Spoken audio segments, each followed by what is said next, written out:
So ayun, na-receive na natin ang ating provision sa Skagin. Hingal na hingal yung kuya nyo. Tingnan nyo yung tsura nyo. Pagod. Akyat bababa naman sa hagdan para nag-exercise ng buong araw.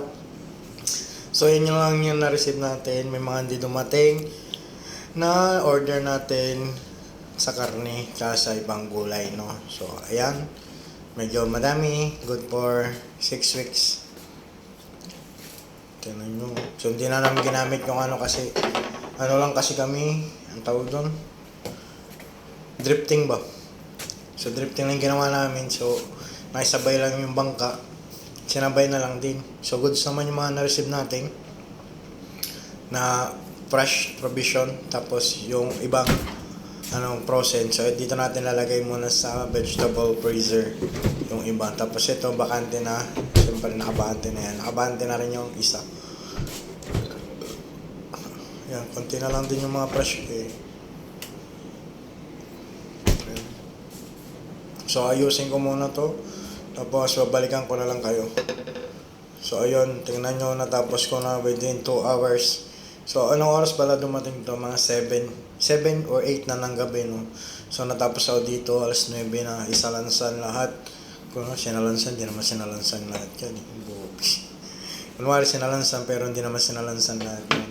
So, nandyan lahat yung mga bagong dating na items ko sa isang site. Tapos, pag naubos na yung sa kabilang site, doon ko naman lalagay para ma-first out ko lahat ng mga lumang items ko. So, ayan yung na-receive natin na konting gulay. Ayan. So, hindi ako masyado na-order maraming gulay kasi mahirap iayos. Pag marami na order na gulay, so tantaan lang yung order ko na gulay, konti-konti lang. So, yung broccoli ko binigay sa akin, frozen. Umorder ako ng fresh, frozen yung binigay. So, yun yung dumating natin. Yung itsura nyo, para nantang gulay na. Alas 9, mga alas 11 na siguro makatulugan. So, dito mo natatapusin yung bigyan na to. Shoutout sa mga tropang mahinang nilalang. Ayun pa pala. Akala ko tapos na. Nagtupi pa pala ng karton. So, and the next day talaga ba? Next day, sunod na araw. Siyempre, alas 9 na yun. Hindi ko na matatapos yun. So, sumunod na araw, pagka kumakain yung mga tropa nating official, siyempre, magta-time na tayo para magtupi-tupi ng mga carton ko, no? So, yan, naka-timelapse na lang yan. So, tutupiin ko muna yan. Tapos, antayin ko na lang na kung kailan nila pwede itapon yung mga basura namin.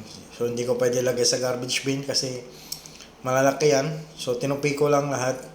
Tingnan yung kinasta niya pa. Kinasta. Bububo. Kinasta niya pa. Makasta ka talaga, Mayor. Manibog ka.